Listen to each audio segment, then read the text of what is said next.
situasi negara kita belakangan ini sedang diramaikan, khususnya di sosial media, tentang keadaan mengenai pemerintah, khususnya pemerintah pusat. Di Kitong punya pembahasan di siang menuju sore hari ini dengan Kakak Ike.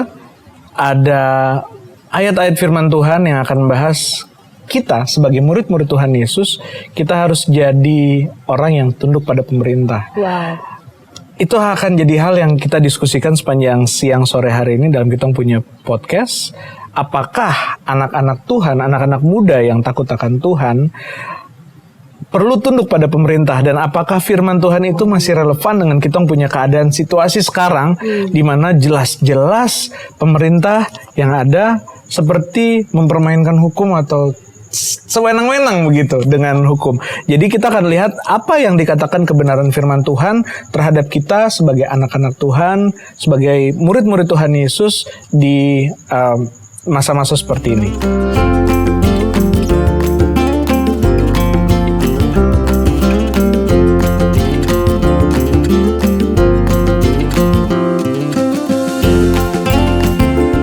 Hai, ketemu lagi di Tongpu Pondok Podcast. Lepas nafas, tarik napas, buka mata. Bersama lagi dengan saya Jerry Fakdawer. Saya Ike.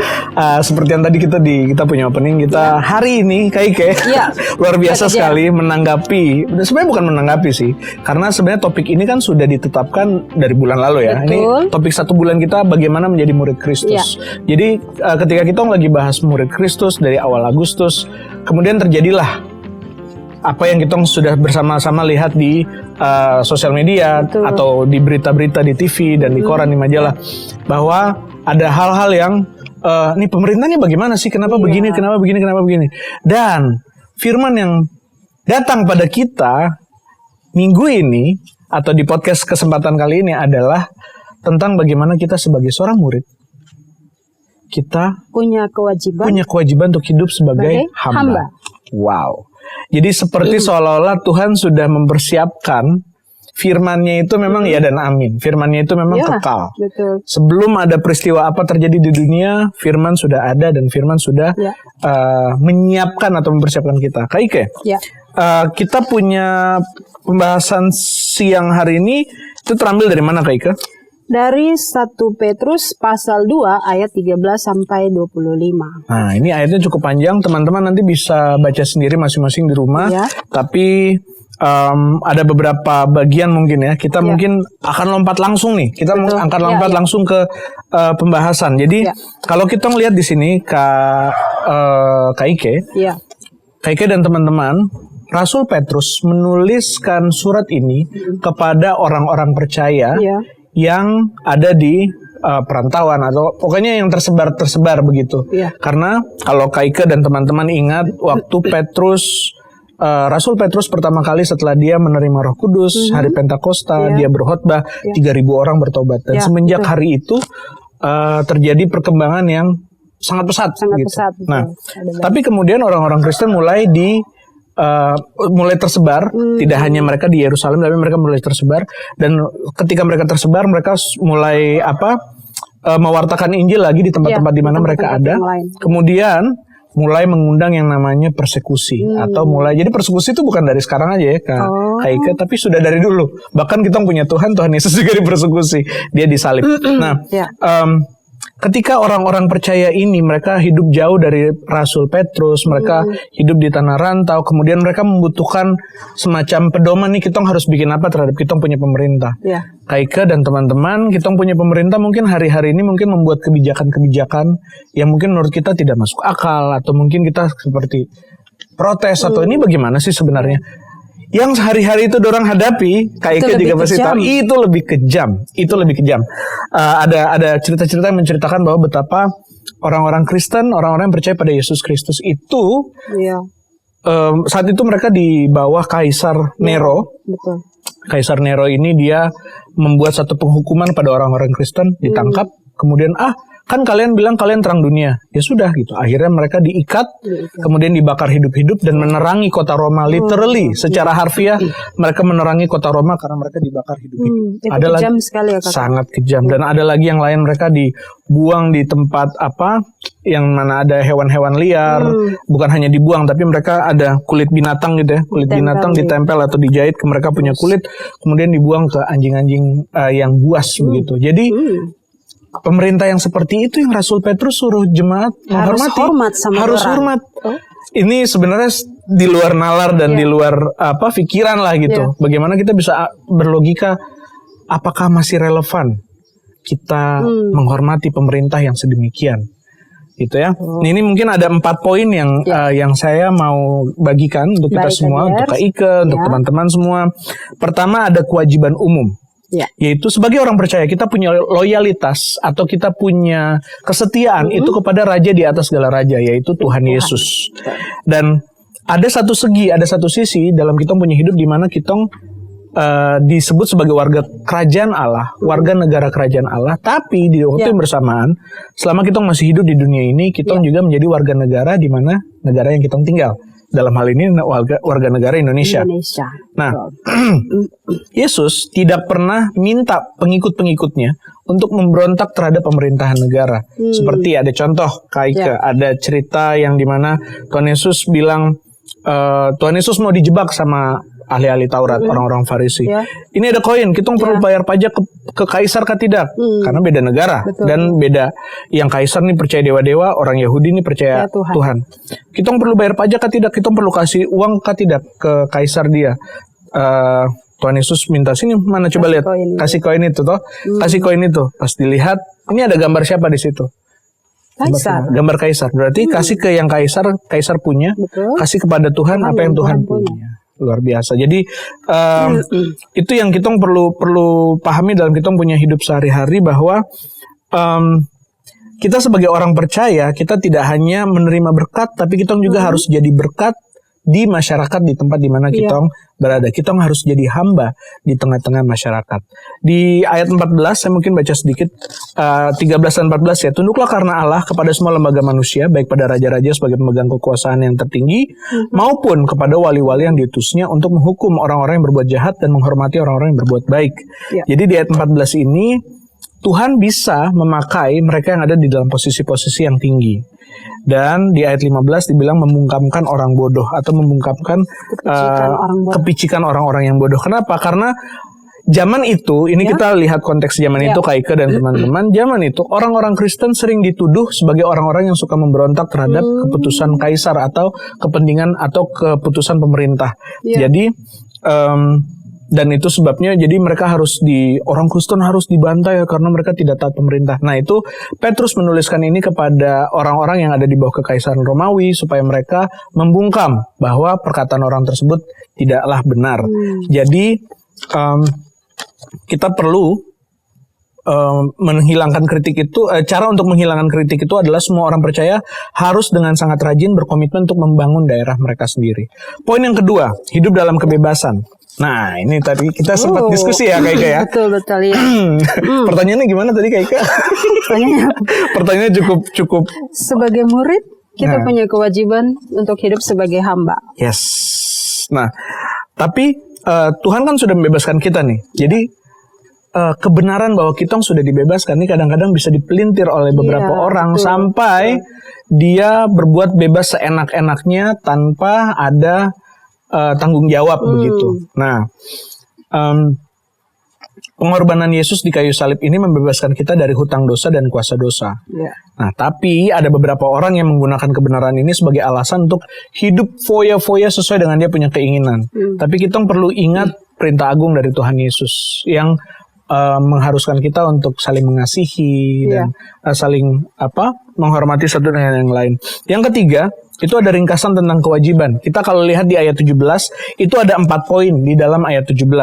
Yaitu, pertama kita harus menghormati semua orang. Kenapa ini penting, Kak dan teman-teman?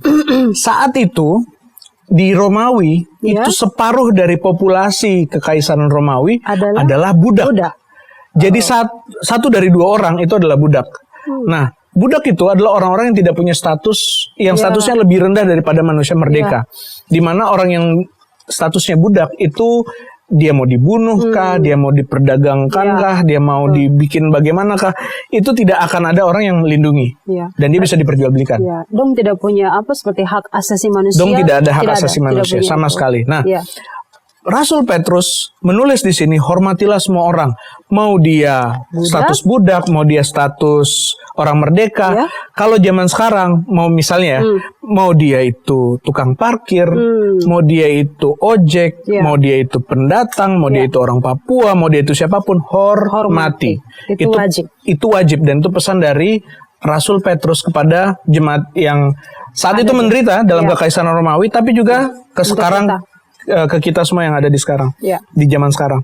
Yang kedua, kasihilah saudara-saudaramu, yaitu orang-orang percaya yang akhirnya punya ikatan seperti keluarga begitu. Kita punya teman komsel, teman beribadah. Karena dengan mereka inilah kita bisa dibangun menjadi lebih baik dari diri kita sendiri yang sekarang. Kemudian takutlah akan Allah. Nah, kita tahu di Amsal 1 ayat 7 dikatakan bahwa takut akan Allah itu adalah permulaan dari pengetahuan. Jadi kalau kita mau tahu, kalau kita mau punya ilmu, awalnya adalah takut akan Tuhan. Dan takut di sini berarti kita memberikan penghormatan yang tertinggi. Nah, dan yang terakhir, ini hormatilah raja. Di sini ada satu baris yang menurut saya memberikan solusi. Solusi apa yang kita sebagai anak-anak Tuhan harus lakukan. Kita murid-murid Tuhan Yesus. Apa yang kita harus lakukan melihat ketidakmasuk akalan yang terjadi dengan mungkin pemerintahan. Bukan hanya di Indonesia teman-teman, tapi mungkin di negara-negara lain. Di mana saja Injil ini diberitakan. Kita hormat pemerintah itu karena kita diperintah oleh Allah. Bukan karena pemerintah layak dihormati. Ini cukup sebenarnya cukup membuat kita, untuk saya pribadi, itu memberikan saya jawaban. Oh, saya punya posisi dalam sebagai seorang warga negara Indonesia. Oh, saya menghargai pemerintah karena Tuhan yang saya sudah kenal duluan dan Tuhan yang sudah kenal saya duluan. Di dalam hati dan di dalam pandangannya Tuhan, saya bukan hanya sekedar angka.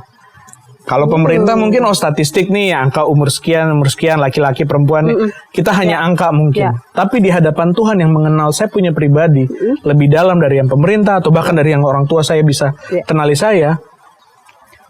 Tuhan memerintahkan saya untuk menghormati pemerintah. Jadi saya menaati atau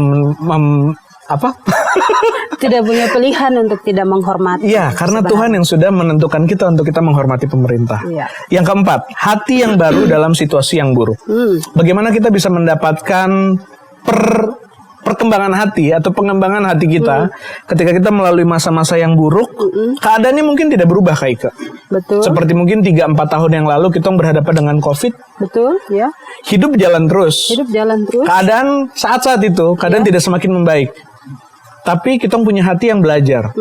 Hati yang makin lama makin belajar hal-hal yang baru. Dan kemudian mungkin ada peluang-peluang bisnis atau kesempatan-kesempatan lain yang akhirnya kita bisa bertumbuh di dalam kesesakan.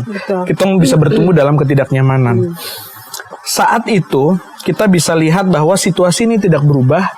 Tapi situasi ini mengubahkan orang.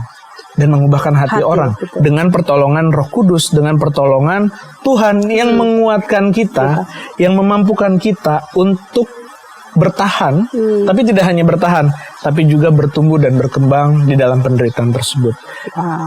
Jadi itu yang akan jadi kita punya topik diskusi untuk siang hari ini. Untuk teman-teman, abis ini kita akan ada tanya jawab.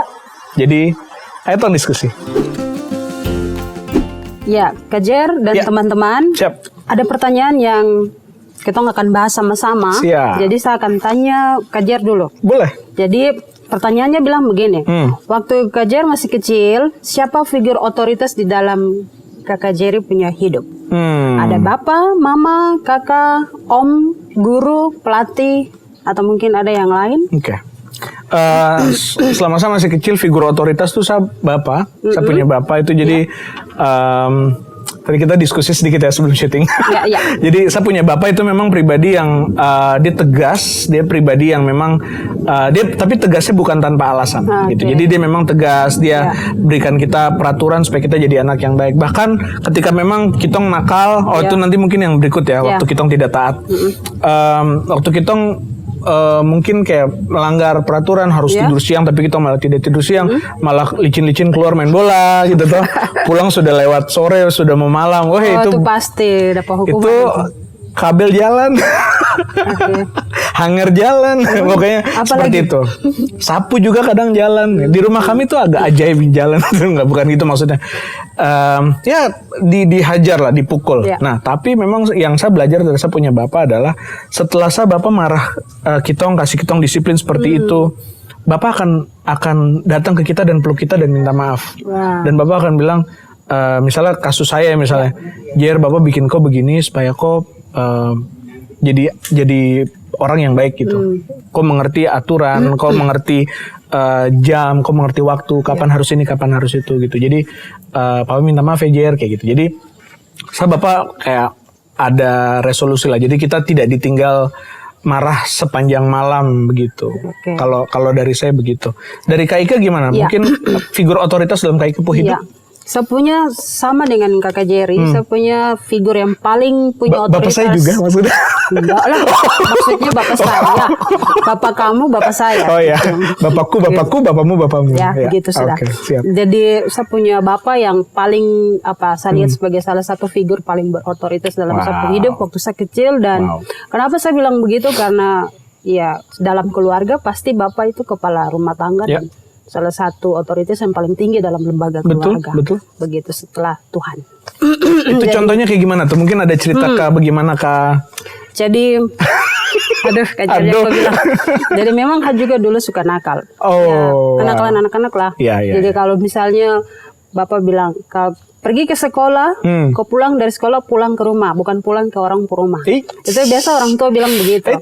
Baru dulu saya sekolah itu, sama Kak Kacen? Dia punya jarak itu cukup jauh. Jadi waktu pulang itu kadang lapar tengah jalan. Jadi teman ajak, sudah singgah minum air dulu. Singgah itu sampai sore. Sore. Jadi akhirnya Bapak datang dengan rotan.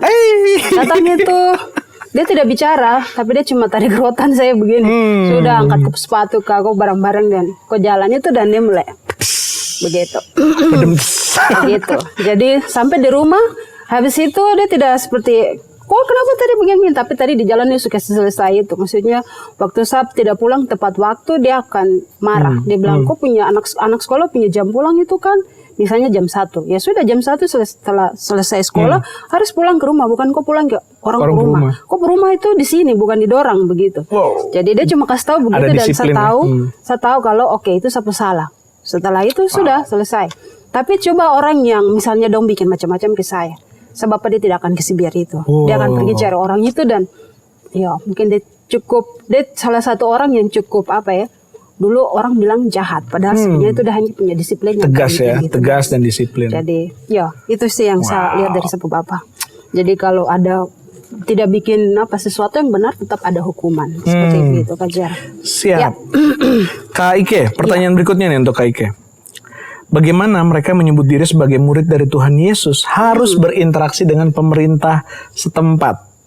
Dan kira-kira kenapa harus seperti itu? Apa yang mendorong mereka? Apa yang memotivasi mereka harus buat seperti itu? Silakan. Pertanyaannya cukup. Ya, ini cukup mungkin membuat kontroversi. Sebenarnya bukan kontroversi sih. Ini adalah kebenaran firman Tuhan yang harus dinyatakan. Betul, kita bisa lihat di ayat 13 sampai 17 tadi bahwa mungkin rangkumannya di ayat 17 ya. Hormatilah semua orang, kasihlah saudara-saudaramu, takutlah akan Allah, dan hormatilah raja. Nah, kira-kira kalau menurut Kak Ike, gimana sih orang-orang yang sebut diri sebagai murid Tuhan Yesus ini harus berinteraksi dengan pemerintah setempat? Ya, kalau dari saya mungkin kita tunduk. Maksudnya kita sebagai disebut sebagai murid Kristus harus berinteraksi dengan pemerintahan setempat. Pertama, karena kita masih hidup di dunia. Kita bukan maksudnya sekarang kita punya salah satu kewajiban sebagai warga negara. Misalnya di Indonesia, kita ada di Indonesia, berarti kita punya kewajiban untuk mentaati pemerintahan Indonesia. Maksudnya kita ada di sini, begitu. Jadi tunduk kepada pemerintah bukan karena apa ya, tapi itu memang perintah dari Tuhan begitu. Kita tidak punya pilihan untuk bilang, oh pemerintah dia mungkin buat satu keputusan yang tidak sesuai dengan saya tidak setuju, saya tidak mau taat. Bukan. Kita tunduk berarti kita menghargai, kita menghormati pemerintahan. Itu. Seperti itu. Seperti yang kita tadi mungkin sempat diskusikan Kak Ika sebelum kita mulai syuting, bagaimana kita bilang bahwa kita menghargai atau menghormati Yesus sebagai kita punya raja di kerajaan yang kita belum bisa lihat, tapi kita tidak menghargai kerajaan atau pemerintahan yang kita bisa lihat gitu. Jadi kita menghormati Tuhan karena kita menghormati pemerintah karena kita menghormati kita punya raja di atas segala raja, Yesus Kristus. Dan itu sebenarnya gambaran dari hubungan kita dengan Tuhan. Waktu kita memang takut akan Tuhan, kita punya hubungan dengan Tuhan, kita taat sama Dia, itu kita akan tunjukkan dengan kehidupan kita di bumi. Dan sekarang saat ini tentang pemerintahan, berarti kita harus taat sama pemerintah. Bukan berarti ini kemarin waktu pas selama khotbah ada kesimpulan seperti ini. Bukan berarti kita ikut-ikut apa yang jahat yang pemerintah lakukan, tapi kita doakan supaya pemerintah bertobat. Kita doakan supaya niat-niat yang tidak baik, niat-niat yang mementingkan diri sendiri itu bisa diganti dengan apa yang sebenarnya berguna untuk orang banyak. Karena sebenarnya di dalam pemerintahannya mungkin tidak seburuk yang pada waktu itu waktu Kaisar Nero, tapi yang jelas bahwa di dalam segala situasi mau buruk ataupun tidak dalam penderitaan Tuhan tetap bekerja. Amin. Untuk Allah turut bekerja. Kebaikan seperti begitu. Betul. Jadi mungkin kita tidak lihat apa situasi ini masuk akal, tapi tetap percaya bahwa Allah turut bekerja dalam segala perkara untuk mendatangkan kebaikan bagi kita yang mengasihi Dia. Baik, teman-teman dan Kak Jer, saya punya pertanyaan lagi.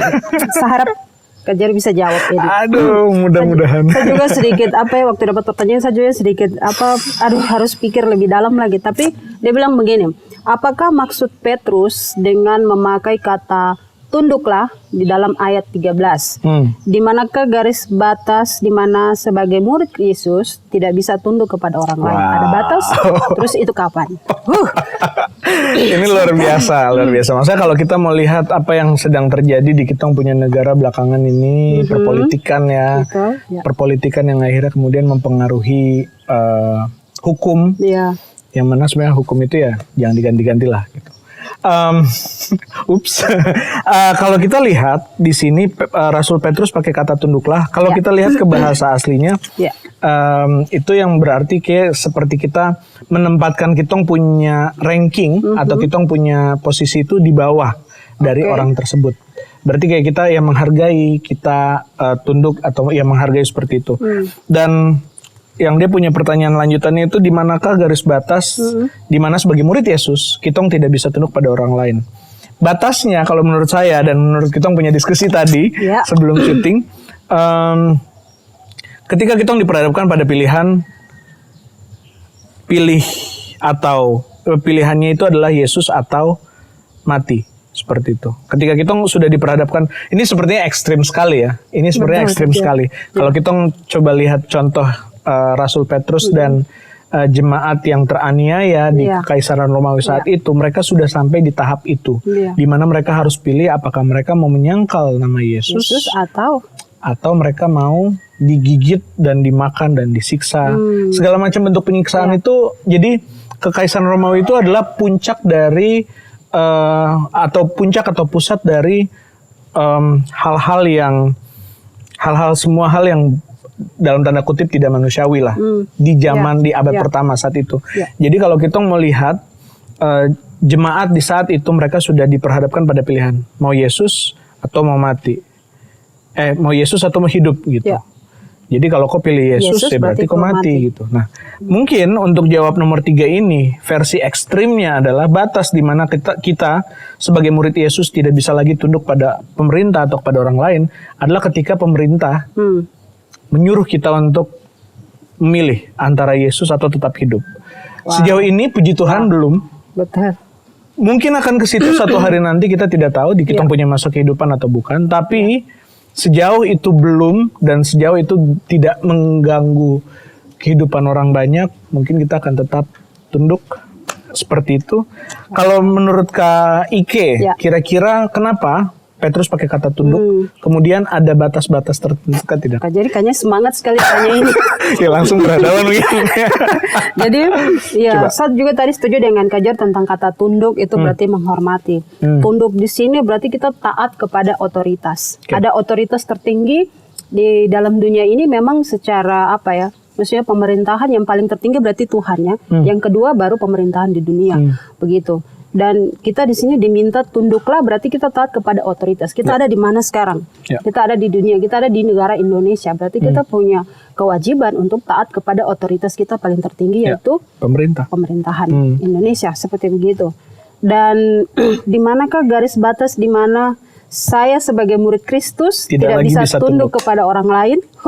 Ini cukup dalam sekali. Puji Tuhan, ketong tidak hidup di zaman Kaisar Nero, Kakak Jerry. Ya. Kalau ada di situ mungkin seorang pertama yang suruh. Begitu. Puji Tuhan ketong Indonesia yang sekarang pada saat ini ketong masih hidup di zaman ini, kita tidak sampai menderita seperti orang-orang pada saat itu. Dan kita tidak harus memilih sampai tidak Mau punya Yesus atau tetap Yesus hidup, atau hidup. Kau pilih Yesus berarti kau lewat. Kalau kau terpilih Yesus ya kau hidup. Begitu. Dan puji Tuhan sampai saat ini kita tidak harus punya keputusan seperti begitu. Belum. Kita belum. Ini maksudnya berarti nanti begitu. Ya, ke arah situlah. Ke Kita arah tidak tahu. situlah. Tapi ya saya bersyukur saya masih punya waktu untuk bisa tetap memilih Yesus. Karena saya punya yang sekarang saya alami, saya tidak bisa, saya belum menderita seperti yang kita punya orang-orang pada saat itu yang ada di. Dan mungkin bukan hanya pada saat itu, di saat ini di seluruh Ya, dunia, di di seluruh tempat-tempat dunia. lain Betul. Selain Papua dan di selain Indonesia itu banyak orang yang masih disiksa. Ya. Mereka meneladani Kristus, Betul. mengalami penderitaan Ya. karena imannya kepada Betul. Tuhan Yesus. Dan kalaupun nanti kita diperhadapkan di pilihan itu, saya percaya kalau Tuhan pasti kasih kita kemampuan untuk bisa Dan memilih kekuatan. Dia dan Ya. kekuatan. Begitu. Yesus pergi tapi dia kasih tinggal penolong untuk ketong. Jadi ketong Amin. pasti bisa memilih. Roh Kudus yang Untuk- kasih kekuatan. Ya, untuk pilih Yesus. Kajar kau jangan pilih yang lain ya, tong harus pilih Yesus. Siap. Pilih Ya. nomor 1. Pilih- Oh bukan. Maksudnya nomor 1 Yesus. itu Tuhan Yesus loh. Bukan politik enak aja. Begitu Kajar? Ya. Oke. Berikutnya saya ya. Oke. Ya. Kak Ike, Ya. apa Kak Ike punya respon terhadap perkataan Petrus di ayat 21 tentang hal penderitaan kita juga dipanggil untuk mengalami penderitaan dan ikut penderitaan sama seperti Tuhan Yesus. Sama baca ayat 21 terapa toh? Silakan. Oke. Ayat 21, sebab untuk itulah kamu dipanggil karena Kristus pun telah menderita untuk kamu dan telah meninggalkan teladan bagimu Ya. supaya kamu mengikuti jejaknya. Jadi pertanyaan ini respon saya, Ya. aduh, puji Tuhan, sorry, puji Tuhan karena sebenarnya dengan apa kita memilih untuk apa waktu kita memilih untuk menderita seperti Yesus yang sudah buat Semuanya. sudah kasih tunjuk itu sebagai contoh, Ya. itu mau kasih tunjuk kita punya apa taat, kita punya tunduk itu, hormat kasih itu, juga dan ya. kasih itu sama Tuhan. Betul. Seperti begitu. Betul. Jadi dengan kita taat kepada otoritas yang ada di dunia itu menunjukkan kalau kita juga taat kepada Tuhan. Berarti Kak Ike, apakah ada orang-orang yang terpanggil untuk menderita? Adakah tidak? Ada dong. Seperti siapa tuh orang yang terpanggil untuk menderita? Kedua, teman-teman yang nonton, Ya, ya kita untuk kamu yang orang percaya, orang yang percaya dipanggil sama untuk Tuhan menderita. Yesus itu terpanggil untuk menderita. Jadi apa penderitaan itu panggilan kita menderita berarti kita Yesus sudah bikin itu jadi kita memang dipanggil untuk menderita dan itu kehendak Tuhan. Yesus yang baik itu saja, yang sempurna baiknya itu saja, masih ada orang yang benci dia. Betul. Jadi ketika kita lakukan kebenaran dan keadilan dan kita dibenci, selamat, Anda sudah serupa seperti Kristus. Karena penderitaan yang kita alami sekarang tidak lebih besar seperti apa yang Kristus alami. Betul. Gitu. Jadi kita punya perjuangan melawan dosa belum sampai mencucurkan darah di Ibrani 12 ayat Betul. 4. Jadi Jadi mari mari sama-sama kita menderita bagi Kristus karena memang itu yang kita dipanggil untuk Betul. menderita bersama Iya. Kristus. Baik, Kajer, ada pertanyaan ini. Siap, silakan. Bilang begini, bagaimana teladan dan contoh dari Tuhan Yesus bisa menolong Kakak Jerry dalam menghadapi penderitaan dan penolakan? Wow. Jadi Tuhan Yesus sih sudah contohkan ya, luar biasa sekali menghadapi penderitaan. Maksudnya kita tahu di Alkitab, kemudian ada juga beberapa film-film mungkin yang bisa kasih tunjuk ke kita bagaimana Tuhan itu menderita, dia mengalami penolakan. Jadi mungkin seperti yang tadi saya di pertanyaan sebelumnya ya, kita punya perjuangan melawan dosa itu belum sampai mencucurkan darah di Ibrani 12 ayat 4. Jadi memang ada bagian-bagian dari kita punya hidup yang kita harus perjuangkan akan kita harus perjuangkan dan kita harus tahu bahwa perjuangan kita itu belum sampai mencurahkan darah seperti yang Tuhan Yesus lakukan gitu. Jadi mungkin itu yang bisa kayak memberikan teladan dan contoh pada saya kalau ketika saya sedang berbuat baik kemudian saya ditolak, ketika saya berbuat baik kemudian saya malah menderita, mungkin hal-hal itu apa yang saya lihat dari Tuhan Yesus yang bisa membantu saya begitu. Kalau dari Kak Ike gimana Kak Ike? Dari saya ingat pernah ada satu saya punya pelayanan terus saya kerja di bagian penerjemahan dan ada punya kesempatan untuk pergi distribusi dan harus kasih tahu tentang kita punya pelayanan kepada masyarakat. Dan satu waktu saya bikin itu, tiba-tiba kami tuh rasa seperti orang tidak terima begitu.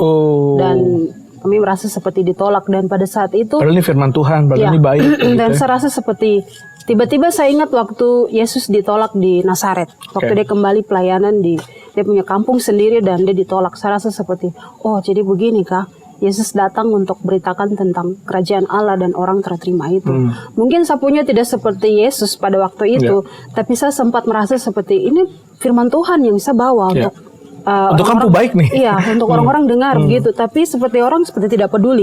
Dan saya rasa hancur sekali, saya rasa sedih waktu itu. Dan saya bilang begitu kah Yesus ditolak. Seperti begitu.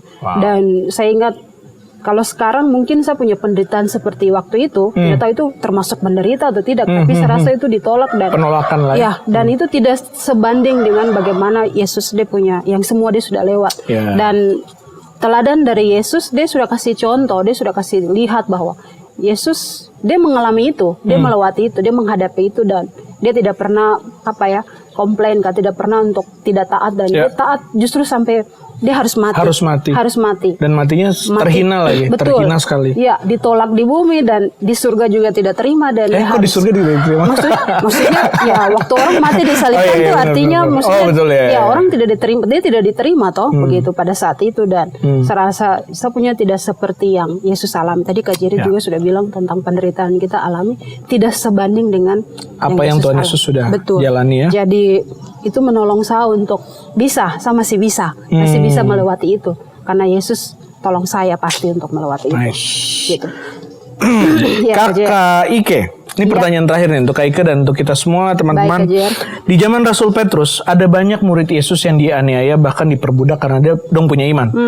Sulit sekali bagi mereka untuk bisa tunduk pada punya otoritas lokal karena disiksa. Maksudnya kenapa kita harus tunduk?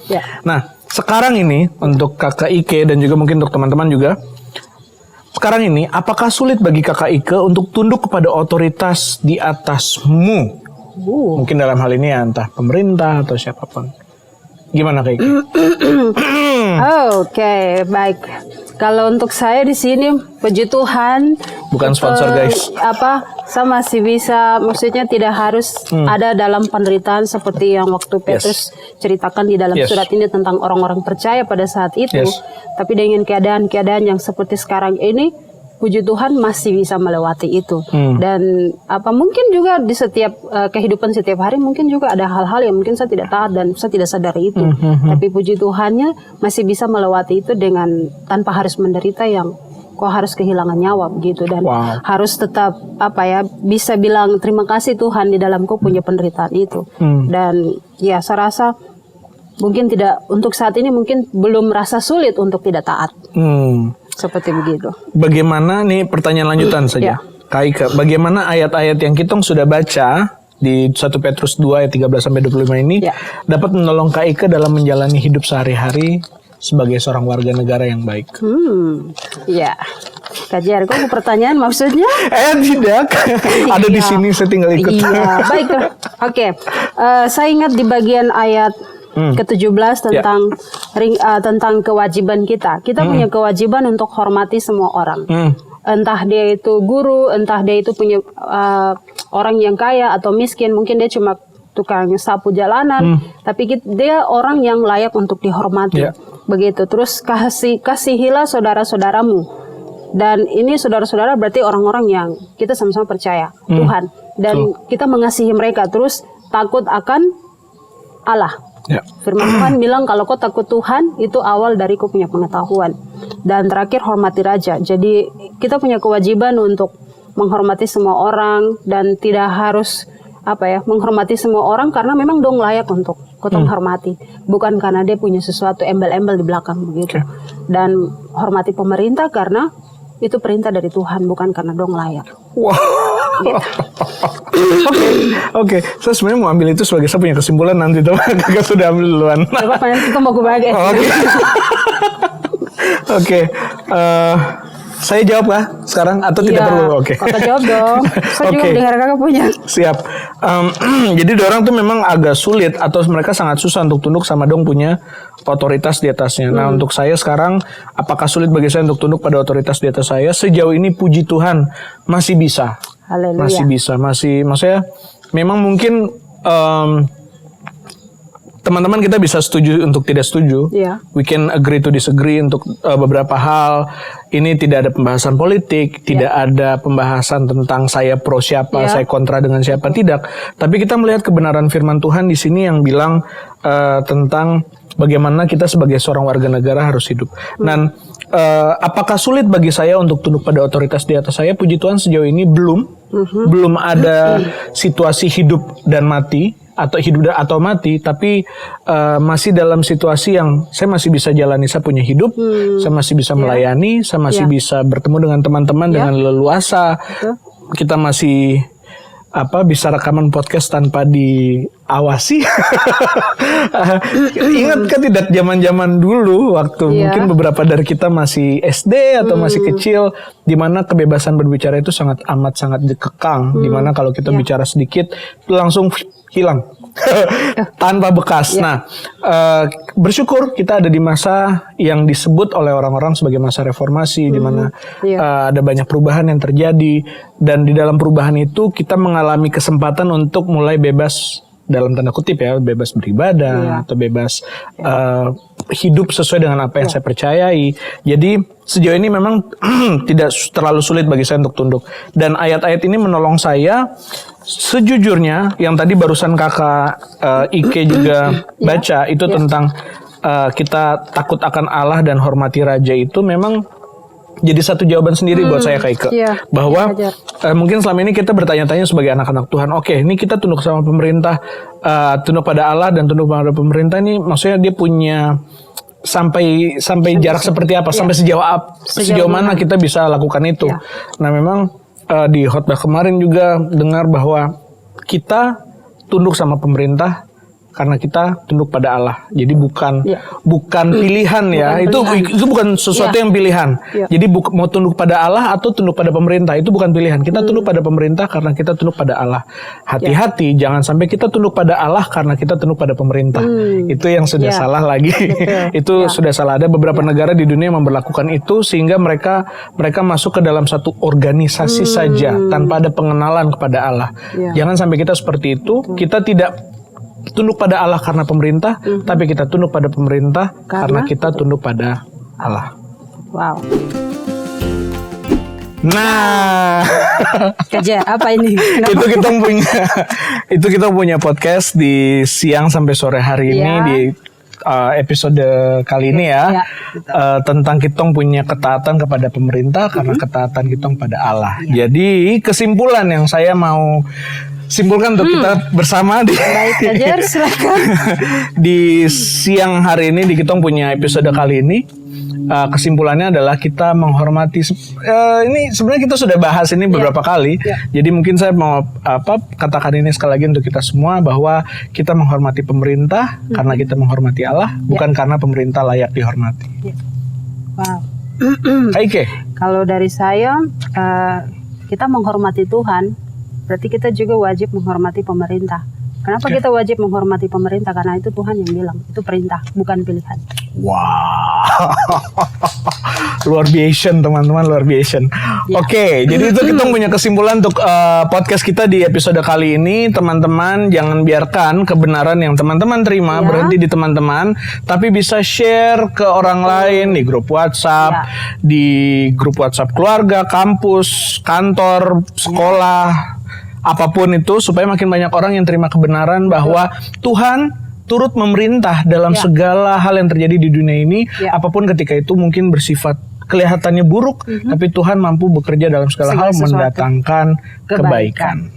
Dan jangan lupa juga untuk like, subscribe. Ada kita punya apa saja? Ada Instagram, ada TikTok, ada Spotify, YouTube juga ada.